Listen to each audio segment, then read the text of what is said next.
Hello everyone, myself Onish God from LPM Public School Gola Bazar, Gorakhpur, and from this video lecture we are going to discuss about the DNA fingerprinting. So let us start with the topic, that is DNA fingerprinting. DNA fingerprinting.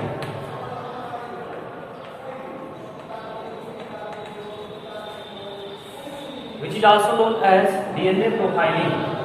It is also known as DNA profiling. And the DNA fingerprinting, it was first of all given by Sir Alex Jeffrey. Okay, it was given by Sir Alex Jeffrey.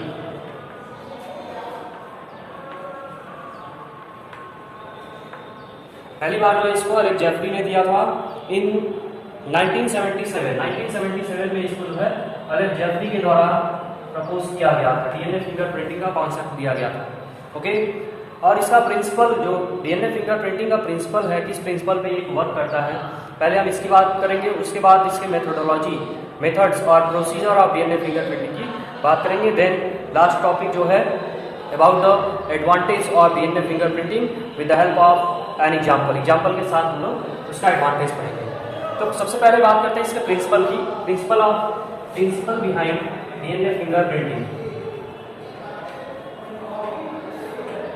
What principle applied for the DNA fingerprinting? So if the DNA, अगर हम बात करें DNA की, तो DNA में 99.9% जो DNA का part होता है, डीएनए में बेस पेयर्स होते हैं। ओके, बेस पेयर्स होता है 99.9% base pair is same in are. Okay, जितने भी, अगर ह्यूमन बीइंग की, यहाँ पे ह्यूमन बीइंग की बात कर रहे हैं, स्पेशली जो डीएनए फिंगरप्रिंटिंग होगा, हम ह्यूमन बीइंग के एडवांटेज को लेकर के चल रहे हैं।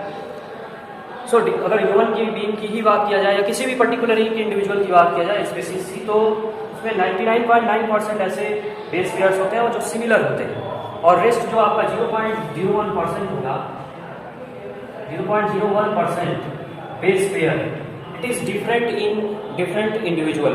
ओके, ये जो है होता है क्या, it is different 99%। So DNA separated, अगर हम डीएनए को सेपरेट करते हैं इस बेसिस पर, ओके, 99.9% एंड 0.01%, तो अगर हम इसको सेपरेट करते हैं by the help of centrifugation technique से अगर हम इसको सेपरेट करें तो हमको दो बल्क मिलेंगे। ओके, बल्क ऑफ डीएनए जो है दो तरह का मिलेगा। If we separate the DNA, so bulk DNA and the another part, it is the short bulk or small bulk which is known as satellite DNA.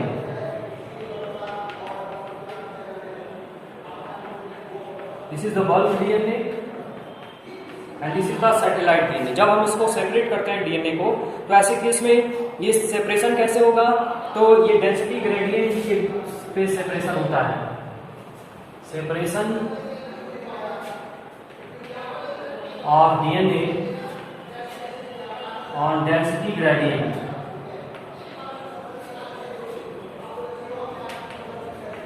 Density gradient पे जब हम DNA को सेपरेट करते हैं तो इसमें आपको दो पार्ट मिलेगा डीएनए का, जो सबसे बड़ा बल्क ऑफ डीएनए मिलता है, और एक छोटा पार्ट आपको मिलेगा जो जिसको हम बोलेंगे सैटेलाइट डीएनए।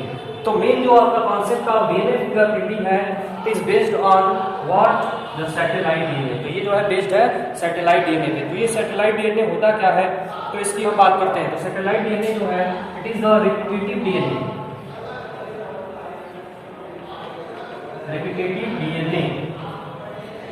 ओके, अब ये रिपीटेटिव डीएनए क्या होता है, तो देखिए इसमें आपका जो है, हम देखेंगे क्या, इससे पहले वाले टॉपिक से हम रिलेट करते हैं इसको। तो जब हम लोग ट्रांसक्रिप्शन पढ़ रहे थे तो वहाँ पे आपको बताया क्या होगा, that the RNA which is synthesized after transcription consists of two parts, that is exon and intron. So exon is the coding part while intron is the non-coding part.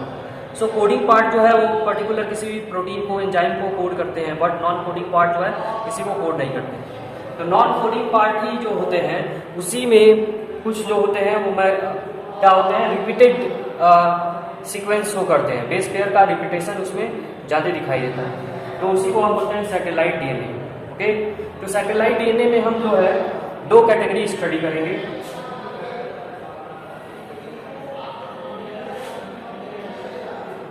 इसमें आपका होगा मिनी सैटेलाइट,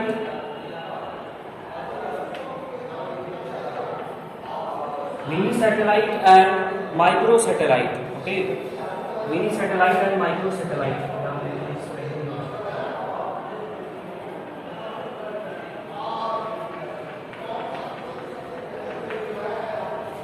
सैटेलाइट का means repetitive DNA, जहाँ पे DNA का sequence जो है repeat करता है, बार बार रिपीट कर रहा है, कोई पर्टिकुलर बेस का सीक्वेंस है जो बार बार रिपीट कर रहा है, तो ऐसे लेंथ ऑफ डीएनए को हम बोलेंगे सैटेलाइट डीएनए, जहाँ पे डीएनए के बेसिस बार बार रिपीट कर रहे हैं, सेम क्वांटिटी ऑफ बेसिस। तो हम इनको किस दो कैटेगरी में, मिनी सैटेलाइट और माइक्रो सैटेलाइट में डिवाइड करते हैं। जैसे रिपीटेटिव का मीन्स क्या होता है, अभी हम इसको बता दे रहे हैं। जैसे मान लीजिए डीएनए का कोई स्ट्रैंड है, इसमें AGTTC ये कोई बेस का सीक्वेंस है। ओके, तो ये AGTTC का बेस का जो सीक्वेंस है, बेस का सीक्वेंस कितनी बार रिपीट कर रहा है इसकी बात करते हैं। देखिए यहाँ पे मान लीजिए ये कोई बेस का सीक्वेंस है, यूनिक सीक्वेंस हम बात कर ले रहे हैं। अब इस बेस के सीक्वेंस को अगर रिपीटेड फॉर्म में दिखाया जाए तो AGTTC, फिर again AGTTC,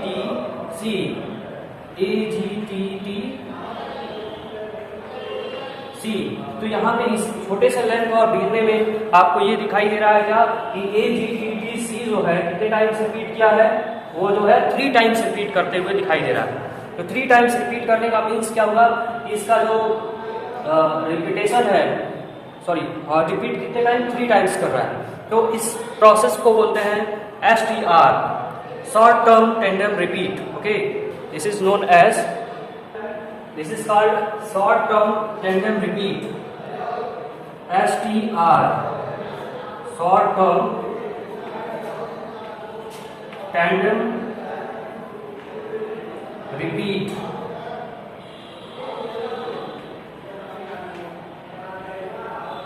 Okay, short term and tandem repeats, STR, and STR is very important for the satellite DNA। Okay, satellite DNA का भी क्या होता है, ये पार्ट होता है शॉर्ट टर्म टेंडम रिपीट। मतलब इस तरह से जो रिपीटेड बेस्ड सीक्वेंस होते हैं उसी को हम टेंडम रिपीट बोलते हैं। और ये टेंडम रिपीट जो है 2 तरह के होते हैं, short term tandem repeat and VNTR, variable number tandem repeat. तो अब हम पहले मिनी सैटेलाइट और माइक्रो सैटेलाइट की बात कर ले रहे हैं। तो ये मिनी सैटेलाइट और माइक्रो सैटेलाइट 2 पार्ट में ये सैटेलाइट डीएनए का क्लासिफिकेशन किस बेसिस पे हुआ है। So it is classified on the basis of the presence of the number of base pair के बेस पर, and how many times the number of bases repeats on that segment of DNA। उस DNA के segment में कितनी बार ये repeat करता है, उस बेसिस पर हम मिनी और माइक्रो सैटेलाइट ये 2 पार्ट में डिवाइड करते हैं। तो रिपीट पहले हम बात करते हैं बेस पेयर की। तो मिनी सैटेलाइट में जो बेस पेयर्स होते हैं they are about 15 to 50। Okay, they consist of 15 to 50 base pair. Okay, and in microsatellite DNA the base pair is less than 10 base pair। Okay, microsatellite DNA में जो basis का sequence होता है वह 10 से कम base pair का बना होता है, बट मिनी सैटेलाइट में ये 15 से लेकर 50 तक भी बेसिस से मिलकर के बना हो सकता है, STR, टेंडम रिपीट। ओके, और दूसरा डिफरेंस की बात करें तो मिनी सैटेलाइट जो होता है यह रिपीट कर सकता है, इसमें जो रिपीटेशन होता है कैन रिपीट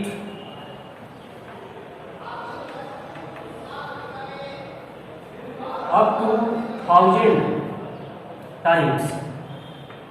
ये जो है अप टू 1000 टाइम्स तक ये रिपीट कर सकता है mini satellite. But micro satellite जो होता है यह रिपीटेड का ये जो टाइम होता है इसका थोड़ा सा कम होता है, 10 to 100 times. Okay, 10 to 100 times repeated इसका फ्रीक्वेंसी होता है, फ्रीक्वेंसी ऑफ रिपीटेशन जो माइक्रो सैटेलाइट है इज 10 to 100 टाइम्स, 10 से 100 बार जो है रिपीट कर सकता है। और इसी क्वांटिटी अगर ह्यूमन बीइंग की बात किया जाए तो मिनी सैटेलाइट जो होते हैं इन human genome, in human genome the amount of mini satellite it is about 30,000।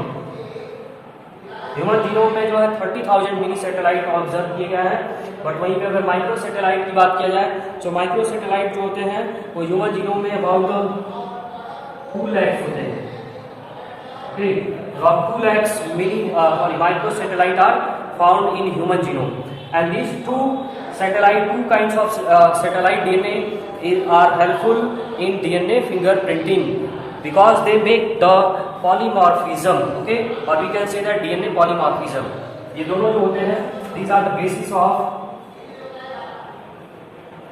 they make the genetic polymorphism।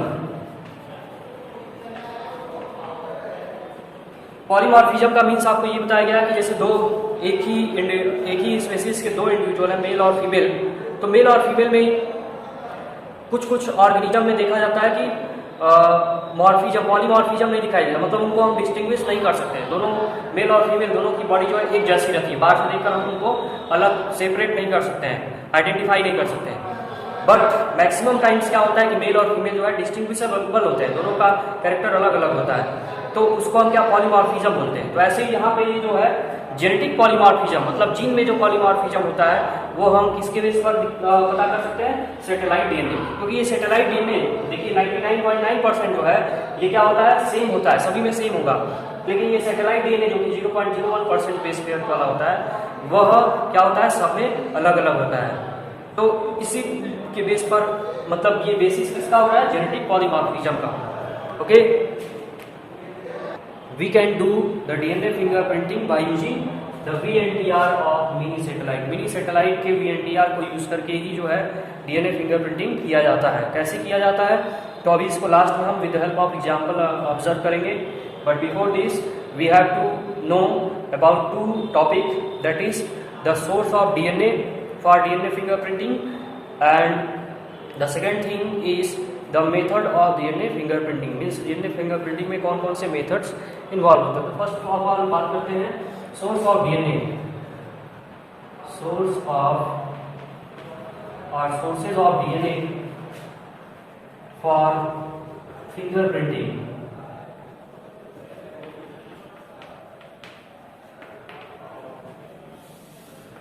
तो ये जो सोर्सेज हैं DNA फिंगरप्रिंटिंग के लिए, DNA का सोर्स ऑफ DNA, क्योंकि DNA ही जो है जब मिलेगा तो उसका हम फिंगरप्रिंटिंग कर सकते हैं। तो ये सोर्सेज कौन कौन से होते हैं इसके बारे में बात करते हैं। तो इसमें आपका सबसे बड़ा सोर्स होता है आपका ब्लड। ओके, क्योंकि ब्लड में स्पेशली ब्लड में जो है आरबीसी सोर्सेज नहीं होते हैं, because RBC is non nucleated. RBC में न्यूक्लियस एब्सेंट होता है, न्यूक्लियस के अलावा जितने भी अदर सेल ऑर्गेनिल्स होते हैं वो सभी एब्सेंट होते हैं। सो ब्लड तो होना चाहिए, blood with leucocyte, okay, leucocyte and thrombocyte. RBC से हम डीएनए आइसोलेट नहीं कर सकते क्योंकि आरबीसी में न्यूक्लियस ही नहीं होता है। So the first source of DNA for fingerprinting it is the blood और traces of blood, traces of blood. Okay, blood का ट्रेसेस से हम निकाल सकते हैं the traces of semen. Okay, जो रेप वाला केस होता है, रेप का केस, उसमें सीमेन को भी कलेक्ट किया जा सकता है, ट्रेसेस ऑफ सीमेन को भी लेकर के डीएनए फिंगरप्रिंटिंग है। बिकॉज सीमेन में क्या है कि स्पर्म प्रेजेंट होगा और स्पर्म में न्यूक्लियस प्रेजेंट होता है, जिसे हम डीएनए को कलेक्ट कर सकते हैं। उसके अलावा जो है urine stand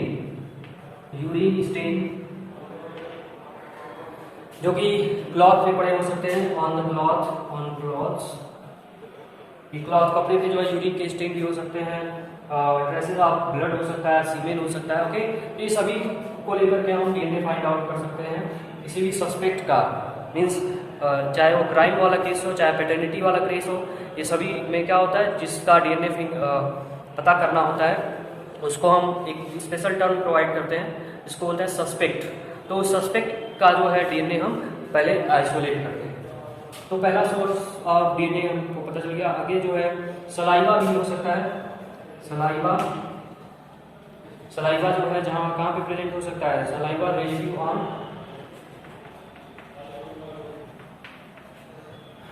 cigarette. Okay, cigarette के ऊपर जो सलाइवा का रेजिड्यू होता है उससे भी डीएनए फाइंड आउट किया जा सकता है। देन उसके अलावा जो है आपका वेजाइनल स्वैब,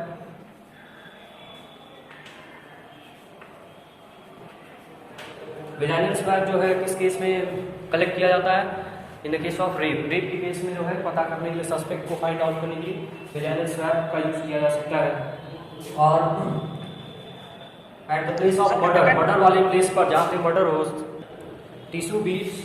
ओके, इसके अलावा जो है टिश्यू बीड्स मीन्स जब क्राइम प्लेस पे अगर टिश्यू का पार्टिकल पड़ा हुआ है, छोटा सा कट लग गया, मान लीजिए क्राइम अगर हो रहा है, तो उस सिचुएशन में ये जरूरी तो है ना कि क्राइम करने वाला ही केवल ज़्यादा स्ट्रेंथ तो उसके पास हो, जो जिसका क्राइम कर रहा है वो भी उससे जो है डिफेंस में कुछ उसके ऊपर अटैक कर सकता है, तो उससे कुछ टिश्यू के पार्टिकल्स वहाँ पे मिल सकते हैं, तो ये हो सकते हैं। और उसके अलावा जो है हेयर फॉलिकल, मीन्स अगर हेयर क्राइम प्लेस पर हेयर प्रेजेंट है तो उस हेयर से हेयर फॉलिकल को कलेक्ट करके भी जो है डीएनए आइसोलेट किया जा सकता है। So these are the different means of finding the DNA for fingerprinting. DNA fingerprinting के लिए कहाँ कहाँ से डीएनए कलेक्ट किया जा सकता है, ये सारे जो है सोर्सेज यहाँ पे लिस्ट ऑफ सोर्सेज लिखा हुआ है। अब आगे बढ़ते हैं मेथड्स, कौन कौन से मेथड जो है इन्वॉल्व होते हैं, मेथड्स ऑफ डीएनए फिंगरप्रिंटिंग और methodology. So methodology of DNA fingerprinting involve first of all the isolation of DNA। पहले क्या होता है कि DNA का आइसोलेशन होता है, आइसोलेशन ऑफ DNA।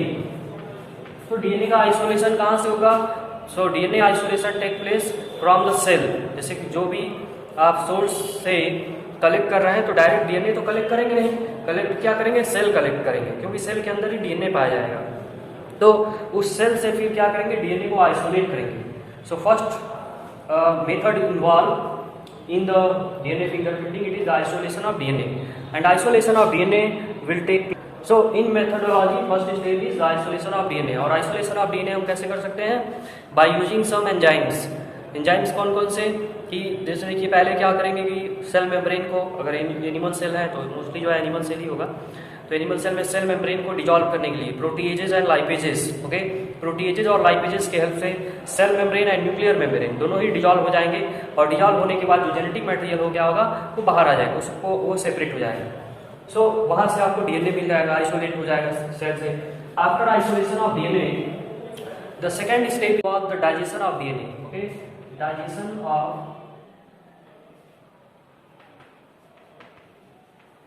डीएनए।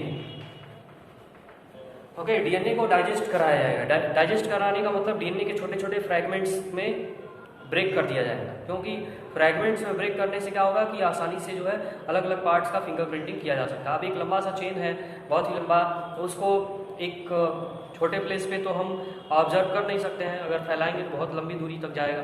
तो ऐसे में क्या किया जाता है कि डीएनए को डाइजेस्ट करके छोटे छोटे फ्रैगमेंट पीस में डिवाइड कर दिया जाता है, और उस छोटे छोटे पीस का यूज किया जाता है फिंगरप्रिंटिंग के लिए। उसके बाद जो है अब ये डाइजेशन किसके हेल्प से हो गया, digestion of DNA with the help of using enzymes. और ऐसे एंजाइम्स के ग्रुप को हम बोलते हैं एंडोन्यूक्लिएजेस, enzymes एंडोन्यूक्लिएजेस। Endonucleases, it is a group of enzyme which is responsible for the digestion of DNA। DNA के डाइजेशन के लिए रिस्पॉन्सिबल जो एंजाइम होते हैं उनको हम एंडोन्यूक्लिएजेस बोलते हैं, जो डीएनए को बीच से छोटे छोटे पीस में कट करते हैं। ओके, अब आगे बढ़ते हैं। तो after digestion of DNA the DNA becomes fragmented in a number of small pieces and then these small pieces can be separated. Okay, इस छोटे छोटे फ्रैगमेंट ऑफ डीएनए को क्या किया जाएगा, सेपरेट किया जाएगा ऑन जेल इलेक्ट्रोफोरेसिस। तो यहाँ पे तीसरा स्टेप इन्वॉल्व होगा separation of DNA fragment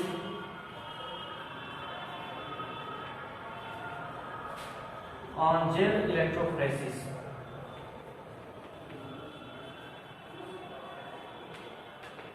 gel electrophoresis जो है ये टॉपिक आपको पढ़ने को मिलेगा बायोटेक्नोलॉजी में, डिटेल में इसके बारे में बताया जाएगा। यहाँ पे थोड़ा सा आप जान जाइए कि जेल इलेक्ट्रोफोरेसिस होता क्या है कि एक प्लेट होता है, उसमें जेल बिछाया गया रहता है। जेल आप लोग जानते हैं स्टिकी सब्सटेंस होते हैं, ओके। तो उस जेल पे ही जो है डीएनए के फ्रेगमेंट्स का क्या किया जाता है, सेपरेशन किया जाता है जेल इलेक्ट्रोफोरेसिस के through, okay.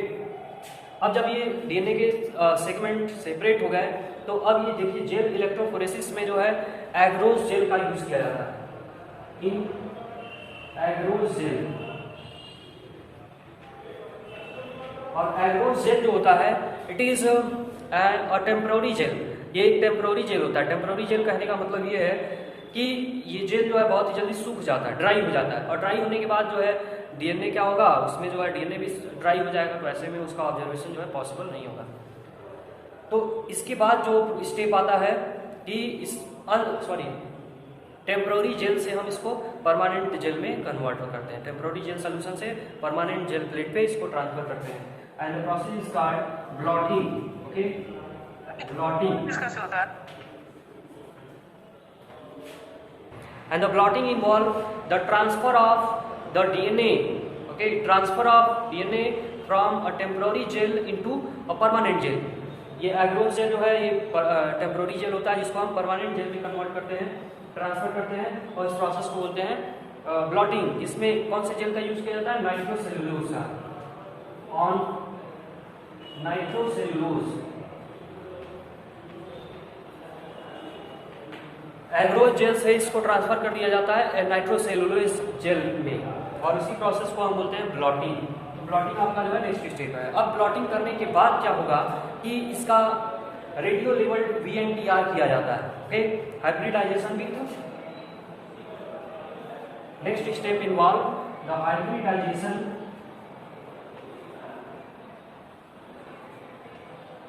With radio levelled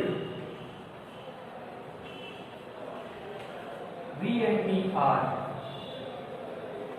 देखिए VNTR का मीन्स यहाँ पे आपको बता दिया गया है वेरिएबल नंबर टेंडर रिपीट, जो कि कहाँ पे प्रेजेंट होते हैं, नील सैटेलाइट डीएनए में प्रेजेंट होते हैं। तो उसी VNTR का आर्टिफिशियली जो है लैब में, artificially in lab the radio labelled VNTR have created, okay, already created. पहले से जो है रेडियो लेबल्ड VNTR का फॉर्मेशन किया गया रहता है, जो कि कॉम्प्लीमेंट्री होता है to the VNTR present in human genome.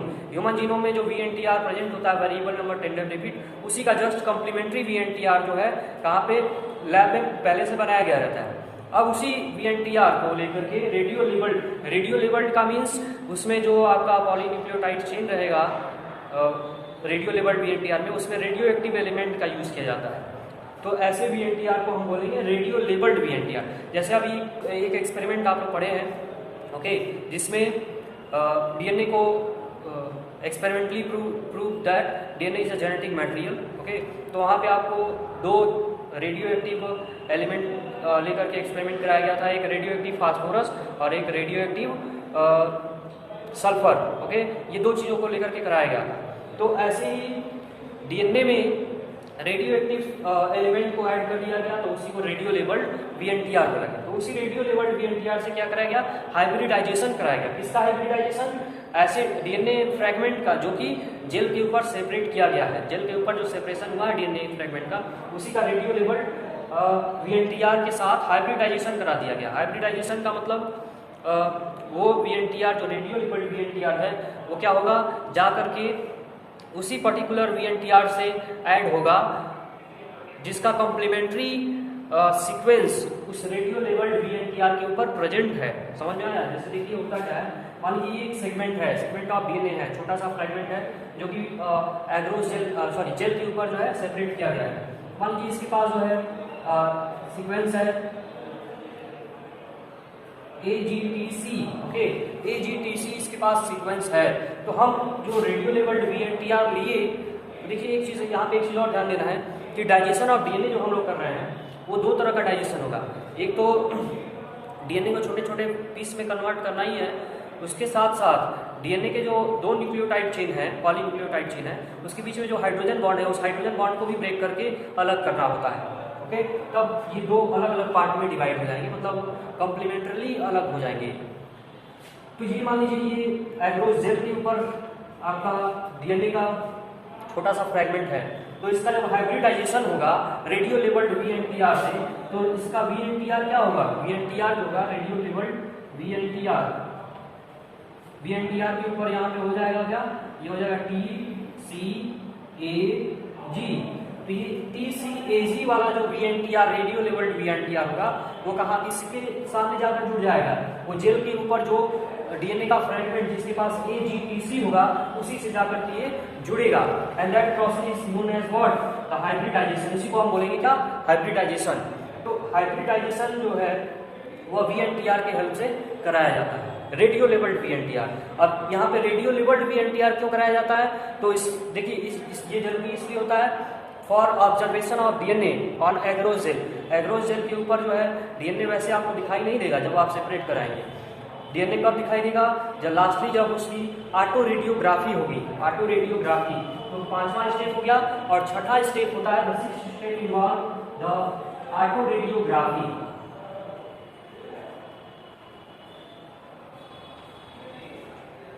And the autoradiography involve the passing of X-ray over the gel, okay, over the hybridized gel। hybridized gel के ऊपर जब X-ray पास कराया जाएगा तो ऐसे फ्रेगमेंट, डीएनए के ऐसे फ्रेगमेंट जिनका रेडियो लेबल्ड वीएनटीआर किया गया है या जो हाइब्रिडाइज हो चुके हैं, वही डीएनए के फ्रेगमेंट जो है एक्स-रे ऑटोरेडियोग्राफिक प्लेट पर दिखाई देंगे, okay, will be appear easily.